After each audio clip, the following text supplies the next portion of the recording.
Ho, ho, ho, come close. My merry friends, pull your blankets up, wiggle your toes, and settle into your coziest spot.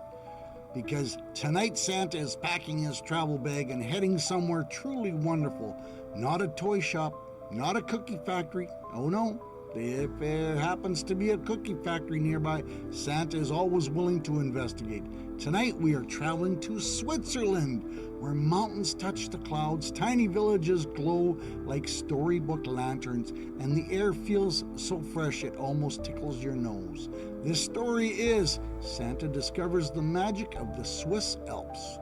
One bright morning in the North Pole, Santa stood in his workshop staring at a large map of the world. Mrs. Claus walked in carrying a cup of warm cocoa. Oh, planning another adventure, she asked. Santa smiled. I am, my dear. I believe it is time for me to see more of the world. Mrs. Claus looked at his red boots. Your boots have seen plenty of snow. Yes, I said, but mostly North Pole snow. I hear other snow may have different opinions. Mrs. Claus laughed. Santa ran his fingers across the map until it stopped on a tiny country in Europe. Switzerland, he said softly. The map shimmered. A tiny golden star appeared above the Swiss Alps. Santa leaned in closer. Oh my, mountains, lakes, trains, chocolate, cheese? Mrs. Claus raised one eyebrow. Did you say chocolate in your first heart? I cleared my throat, possibly second. The very next morning, Santa packed his red travel coat, a wool scarf, a notebook, and one emergency cookie. Well, then I added 3 more emergency cookies. Mountains can be unpredictable, he explained. The elves gathered as Santa prepared his travel sleigh. Jingle Pop looked worried. Santa, are the Swiss Alps taller than the toy workshop? I chuckled. Much taller. Are they taller than the Candy Cane Tower? Yes. Jingle Pop gasped. Are they taller than my stack of unfinished paperwork? I paused. That may be close. Everyone laughed, and with a cheerful wave and a bright ho, ho, ho, here we go, Santa lifted up into the sky. He flew over forests, rivers, cities, and sparkling lakes until at last he saw them, the Swiss Alps. They rose into the sky like giant snow-covered castles. Sunlight touched the peaks, making them glow silver and gold. Tiny villages rested in the valley below, with little chalets, church bells, wooden balconies, and smoke curling from chimneys. Santa was quiet for a moment. Goodness, he whispered. Even my beard is impressed. His sleigh landed near a cozy mountain village called Edelweiss Haven. A young girl wearing a red hat looked up from feeding goats. Her eyes widened. Are you Santa? Santa stepped out of the sleigh and bowed politely. Ho, ho, ho! Vacation Santa at your service. The little girl smiled. I'm Lena. And who are these fine fluffy friends? Santa asked. These are mountain goats. That one is Bruno. The goat with the tiny bell around his neck stared at Santa. Santa stared back. Bruno chewed. Santa whispered, he looks like he knows secrets. Lena giggled, mostly secrets about finding snacks. Santa nodded, a wise goat indeed. Lena lived with her grandfather, Papa Emil, who ran a small inn beside the mountain trail. When he saw Santa, he opened his arms warmly. Welcome to Switzerland.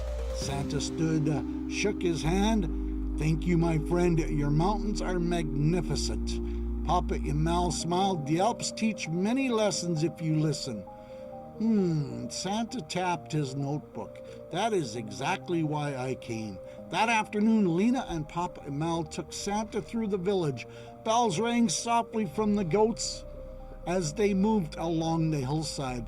Flower boxes decorated every window. The air smelled of pine trees, warm bread, and melted cheese. Santa stopped suddenly. What is that wonderful smell?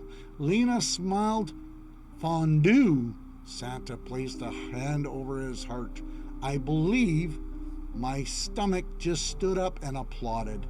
At supper, Santa sat with Lena and Papa Mel at the wooden table. They dipped bread into warm melted cheese and shared stories. Santa took one bite. His eyes grew wide. This is dangerous. Papa and Mel laughed. Dangerous? Yes, I may never leave this table. Lena giggled. Then we'll have to roll you down the mountain. Santa patted his belly. Let us call that Plan B. The next morning, Papa Mel had a surprise. Today, he said, you will ride the mountain train. Santa's eyes sparkled. A train in the mountains? Yes, Lena said. It climbs high into the Alps. Santa climbed aboard a red train with shiny windows. As it chugged upwards, the village grew smaller below. The tracks curved along cliffs, through tunnels, past snowy slopes. Lakes shimmered blue in the distance. Santa pressed his face gently near the window. I have flown over mountains many times, he said, but riding through them feels, quite a bit different. Lena nodded. You notice more when you go slowly. Santa wrote that in his notebook. Observation 1. Going slowly helps the heart see clearly. At the top of the route, they stopped and they stepped onto a snowy platform. The wind was crisp but friendly. The mountains stood all around them, quiet and grand. A group of children nearby were building a snowman, or at least they were trying. One boy named Matteo rolled a snowball so large he could barely move it. It's too heavy, he cried. His sister Sophia folded her arms. You made the belly bigger than the house. It needs personality, Matteo said. Santa walked over. May I help? The children stared. You're Santa, Sophia said. I've been told that, Santa replied. Together they pushed the giant snowball into place. Then they added a smaller head, a carrot nose, a pebble eyes, and a scarf. Matteo stepped back proudly. He looks strong. Santa tilted his head. He also looks like he enjoys soup. The children burst out laughing. Soon they were all building smaller snow creatures, snow rabbits, snowbirds, and one snow goat that Bruno found suspicious. Bruno sniffed it, then sneezed. Lena laughed. He thinks it's competition. After lunch, Santa noticed Matteo sitting alone near a wooden fence, looking out across the snow-covered peaks. What's on your heart, Santa asked. Matteo looked at the mountains. I want to hike with my family tomorrow, but I'm afraid I'll be too slow. Santa sat beside him. Ah, too slow. Matteo nodded. Everyone else walks faster. Santa looked towards the mountain peaks. Do you think the mountain is in a hurry? Matteo looked confused. Nope, yet is still strong. Santa smiled. Sometimes strength is not about going fastest. Sometimes it's about keeping going. Matteo thought about that. What if I need to stop? Then stop. Look around, breathe, enjoy where you are, then take the next step. Matteo smiled a little. The next step? That's how every mountain is climbed. Later that afternoon, Santa, Lena, and Papa and Mel climbed back aboard the little red train. As it made its way down the mountain, it stopped at a tiny village nestled between two sparkling lakes. The station was no bigger than Santa's workshop office. The sign read, Welcome to Bellflower Village. Oh, Lena said excitedly.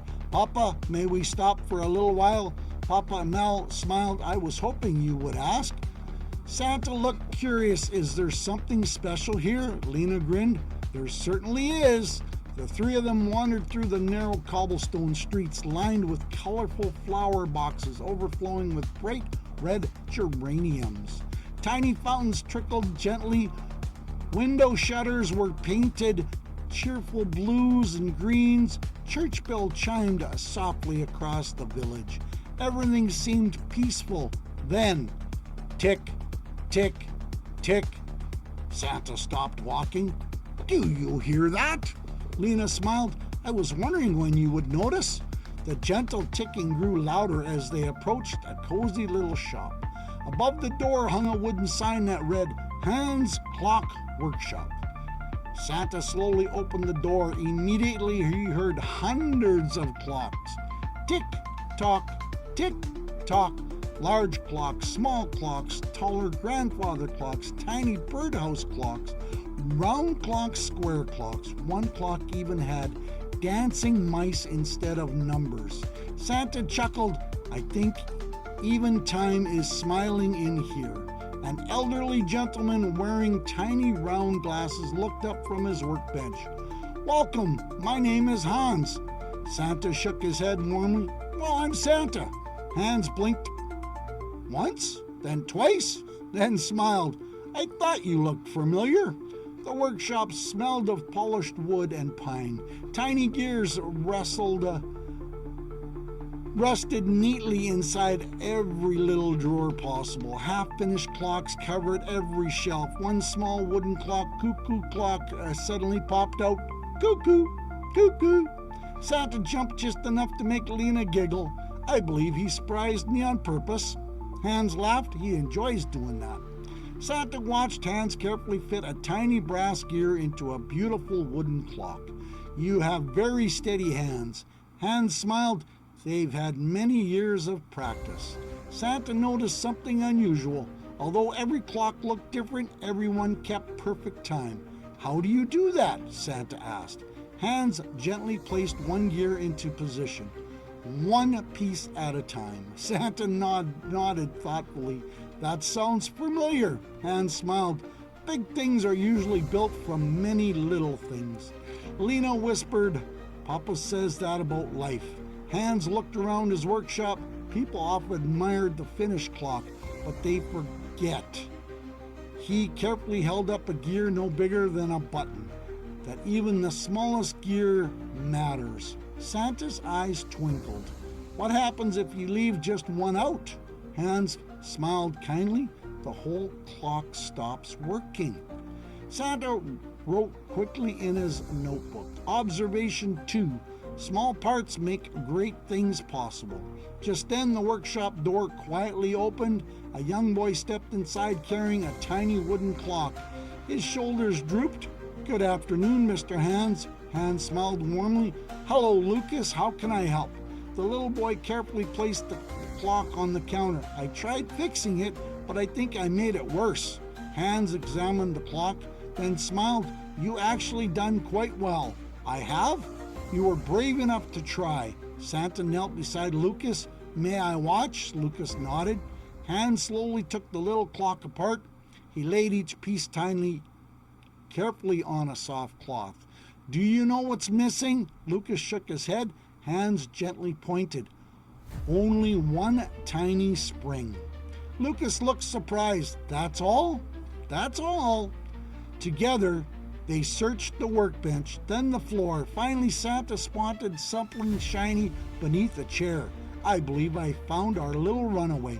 Hans smiled. Excellent eye, Santa. Within moments, the tiny spring was back in place. Tick, tick, tick, the little clock came back to life. Lucas's face lit up brighter than Christmas morning. It works! Hans smiled. You never failed. You simply weren't finished learning. Santa softly repeated those words. You never failed. You simply weren't finished learning.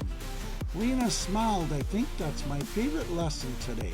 Before leaving, Hans handed Santa a tiny wooden pocket clock. It wasn't inexpensive. It wasn't fancy. Its face was carved with a small snowflake. I'd like you to have this. Santa looked surprised. I couldn't. Hans smiled. I insist. So whenever you hear it ticking, you'll remember. Santa listened. Tick, tick, tick. Every wonderful journey happens one moment, one step, and one kind act at a time.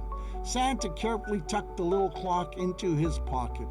I shall treasure it always. As they stepped back into the sunshine, the church bells rang across the village. Santa looked across the snowy Alps stretching across the horizon.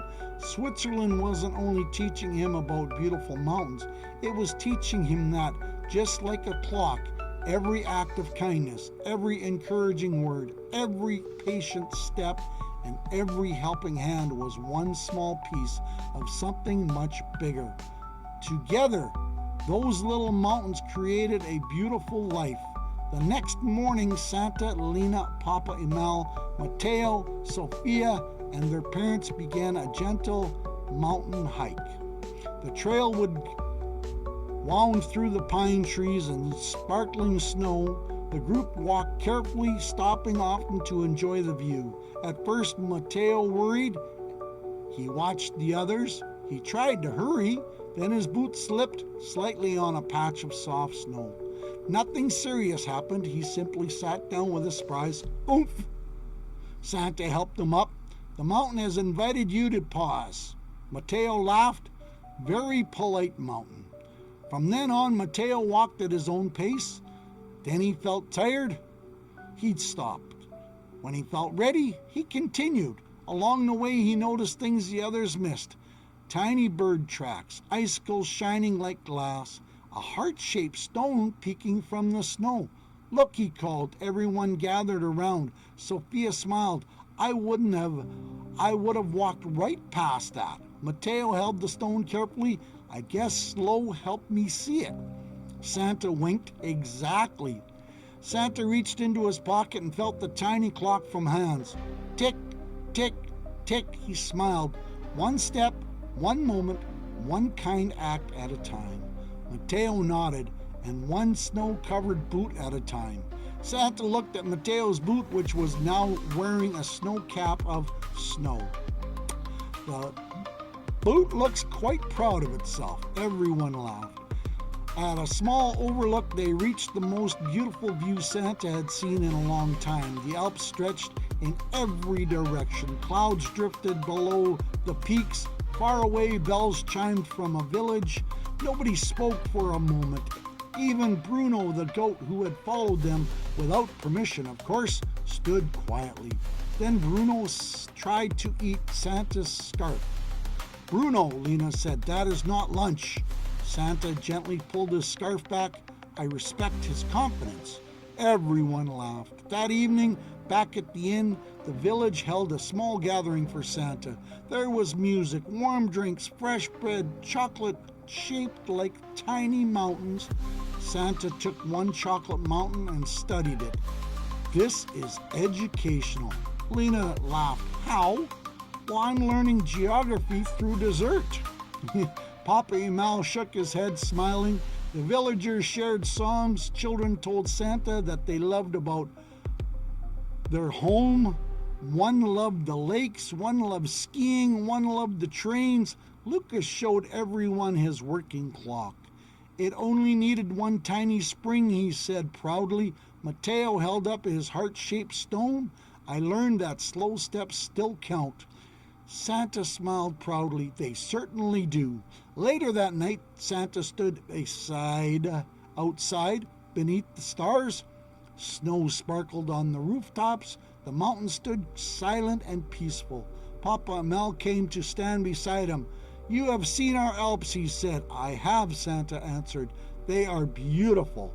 Papa Emil nodded, but the real music is not only in the mountains. But the real magic is not only in the mountains. Santa smiled. It is in the people. In kindness, Papa Emil said. In patience, Santa added. In helping each other climb. Santa opened his notebook and wrote, Switzerland taught me that beauty is not something we rush through. It is something we notice, we share, and carry home in our heart. The next morning, it was time for Santa to return to the North Pole. Lena handed him a small gift wrapped in blue paper. For Mrs. Claus, she said. Inside was a tiny wooden music box. When opened, it played a soft mountain melody. Santa's eyes twinkled. She will love it. Mateo handed Santa the heart-shaped stone. Santa shook his head gently. "Oh no, my friend, that belongs to you." Mateo smiled. "Then take this instead." He gave Santa a drawing of their snowman, complete with a bowl of soup. Santa laughed. "This is going on my workshop wall." Lucas handed Santa a small note. It says, "You never failed. You simply weren't finished learning." I wrote it down so I wouldn't forget. Santa held the note gently. "That is a very fine thing to remember." Bruno the goat walked up and bumped Santa's pocket. Santa raised an eyebrow. "My emergency cookie." Bruno blinked innocently.